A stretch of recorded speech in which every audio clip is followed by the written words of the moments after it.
हिंगोरजा खां ख़बर शामिल कंदासीं त सॻियूं जे ॻोठ सैयद वरियल शाह जे रवासी चन्ना बिरादरी जे माण्हुनि जो सूबो देरो पुलिस ऐं सॻियूं पुलिस जे ज़ुल्मनि ख़िलाफ़ हिंगोरजा पहुची एहतजाज सूबो देरो ऐं सॻियूं पुलिस असांजो जीअण जंजाल करे छॾियो आहे।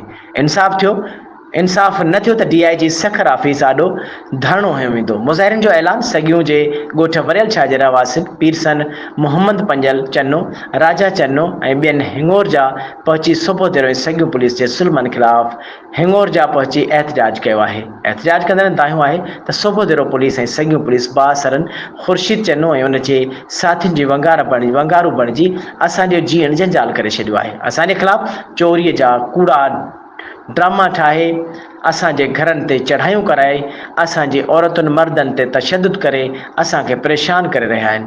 पुलिस असांजो नौजवान राजा चन्नो खे गिरफ़्तार करे उन मथां वहशाणो तशदुद करे उनखे फुल फ्राई करण जा दड़का ॾेई उनखे ॾोहारी करार ॾियण जी कोशिशि कई वई। हुननि ॿुधायो त असांजो शहर जूं समूरनि मुअज़िज़नि वटि फ़ैसिलो करण लाइ तयारु आहियूं, पर बासर ख़ुर्शीद चन्नो असांखे कूड़नि केसनि में फासाइण चाहे थो। असां ग़रीब मिसकिन आहियूं, केर बि मदद करण लाइ तयारु न आहे।